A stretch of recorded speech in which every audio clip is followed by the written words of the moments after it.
What is happening? Merseyside, Liverpool, Etihad, whatever you want to call them. Liverpool moving like a Saudi Pro League club. Already broken the transfer record this summer for Florian Wirtz. Them man are looking to do it again for the boy, Alexander Isak. And I must say, on behalf of everyone who doesn't support Liverpool, this is horrible. But look, if you're, I mean, look, okay, firstly, before, very, very serious, well, I'm going to talk about Liverpool rebuilding their team and them being happy and stuff. Liverpool fans won't be happy at the moment because they'll still absolutely be grieving like a horrendous and sad tragedy of the loss of Diogo Jota. So, they had a great tribute, beautiful tribute to him. I don't want to start this video laughing and joking about Liverpool having a great time. It's party time over there, because I feel like it would be, I don't know, distasteful, unsavory to do that.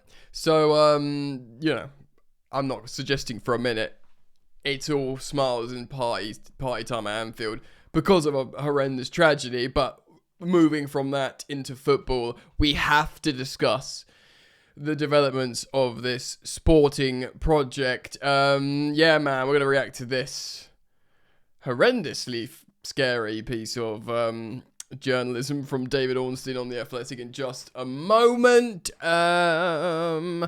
You have to say, bro, Liverpool are doing incredible contingency plans, upgrades, to go from Robertson and Trent, and, they got in Kirkies and Frimpong, bang, bang. No problems whatsoever. I don't know if they're still in for Mark Guehi, but I think he would be the perfect long-term, replacement for an aging Virgil van Dijk. They're very intriguingly, the Florian Wirtz thing. It's different because he's not coming in to replace anyone, really. He's almost coming in to change how they play, one would assume. They spent a lot of money on him, so they're going to play with a number 10. They're not going to play with this conventional 4-3-3 with a more functional midfield, because you don't look at Wirtz and go, yeah, he's going to do the Szoboszlai role. Surely they have to change how they play. Obviously, drops loads of cash on him. And now, Isak. So how old is Isak? He's 25, isn't he? I think he's 25. Yeah, he's 25 years old. Okay, so he turns 26 next month. Now, so let's say he's 26 for the season coming. He's 26. That still makes him, it still makes him 7, maths, Jan, 7 years younger than Mohamed Salah.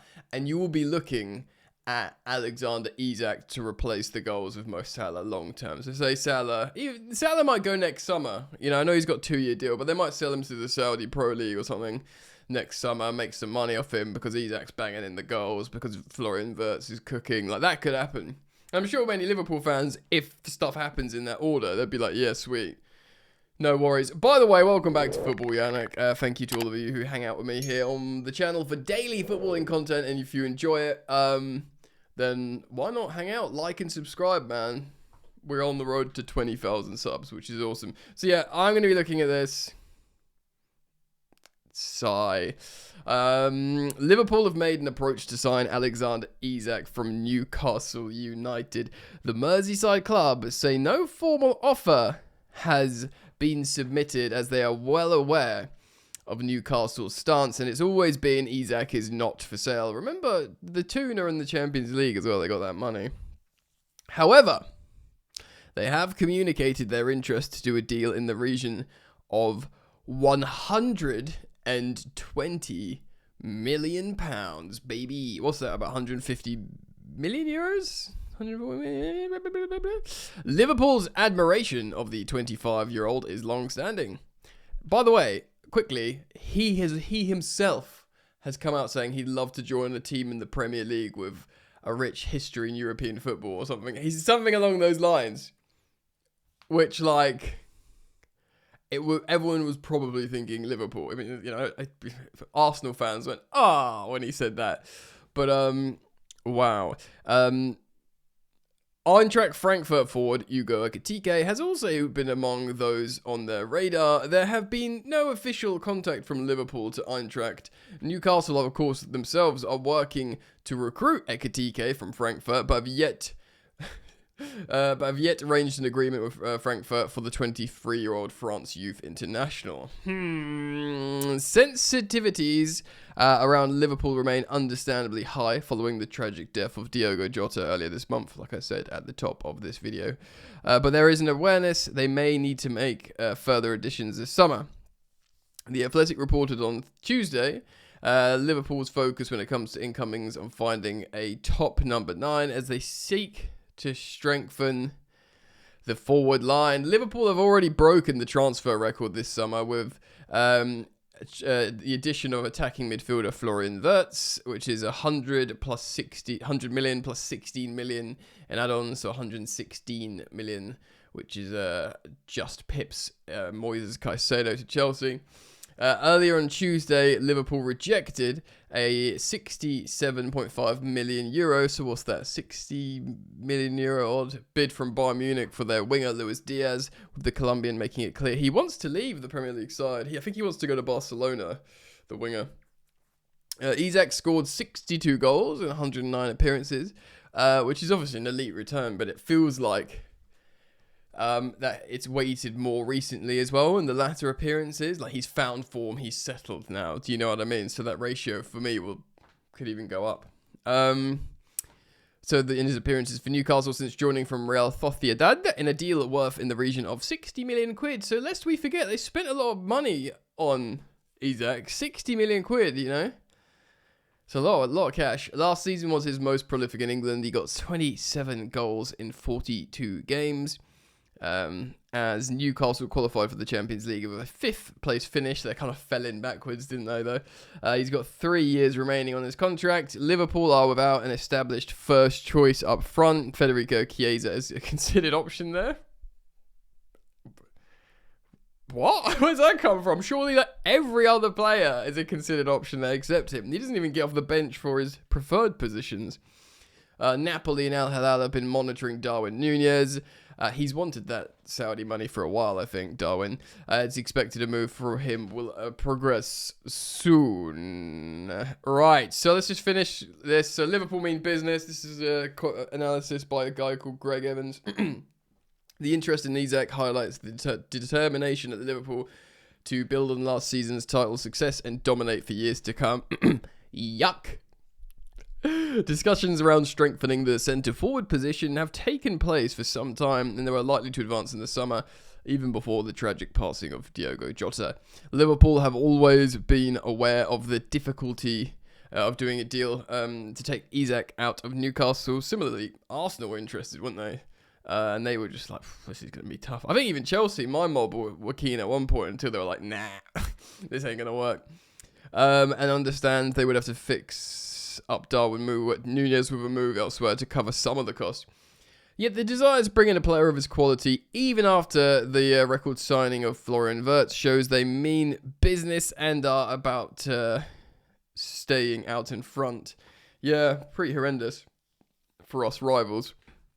They have remained patient on their pursuit of a new striker by allowing other opportunities to pass, and insist a new arrival will only be signed off if it represented a significant improvement to the current squad. I guess also, like, this is me talking, of course, if they get the way they've got, maybe they're thinking with Florian Wirtz, they've got this like mercurial, old school, proper number 10. As he can find Salah in the right channel or whatever, but they'll want him to be, you'll want like a striker with great movement to like receive the goals from Wirtz. And my giddy aunt, mate, she's off her nut because you won't find one better than Alexander Isak. Isak is a proven Premier League record and tactical flexibility. Fits perfectly. There you go. Just what I said. And would give an already elite forward another forward line and another boost. That's truth. Adding him to a forward line with Mo Salah, Luis Diaz, who wants to go. Cody Rachbo would create further competition. and bringing even more goals to in creativity to the side. So, from the Newcastle correspondent Chris Wow, don't know how to pronounce that, it speaks about for the Newcastle side, just as an incoming deal for Ekitike is not yet close to being concluded, conclusions should not yet be raced to regarding Isak. This is a mammoth prospective offer, but if the bullish stance of Newcastle have adopted publicly and privately all year is to be believed, then it's still significantly short of what they want. Yeah, people talked about 150 plus, not 120, right? Newcastle have long insisted Isak is not for sale at any price, but that has always felt reliant on Isak's own stance. The club have never expected him to push to leave, but should he be attracted by the prospect of moving to Anfield, that perhaps maybe changes. Yeah, like I said before, he's made noises before. He's maybe not to the club, but like to the odd microphone in his face, sort of like, oh, maybe. He's 25 now as well. It's the sweet spot.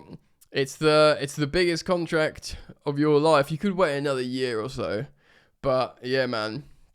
The potential loss of Isak would be seismic and cannot be understated. He has scored 54 goals in 86 Premier League games, including 23 last season, and has proven himself to be consistently world class. I would have to agree. Ekitike is a fine prospect and has decent pedigree, but he does not have Isak's proven track record in the Premier League.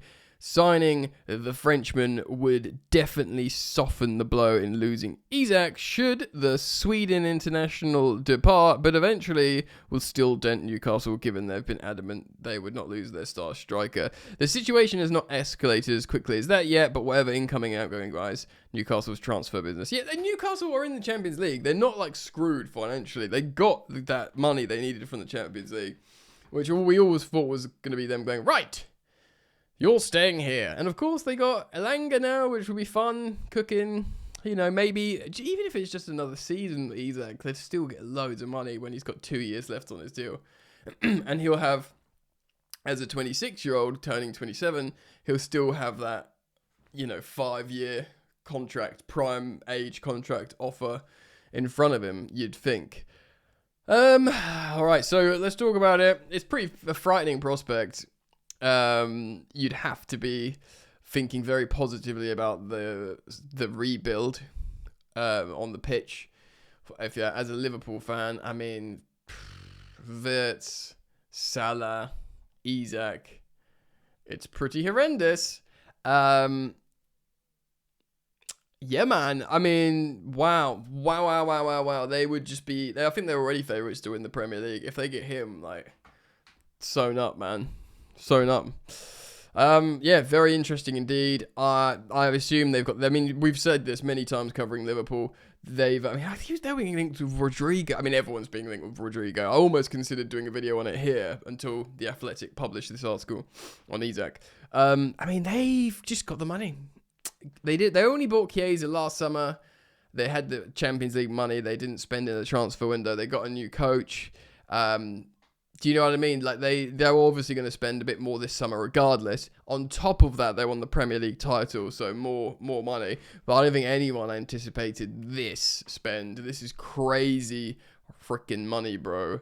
Yeah, let me know your thoughts, guys. Keep it locked to Football Yannick. I will react to the big stories, giving you my commentary and thoughts. So thank you for subscribing, hitting the bell, dropping a like, all that nice gear. And pray for us who aren't Liverpool fans. All right, peace.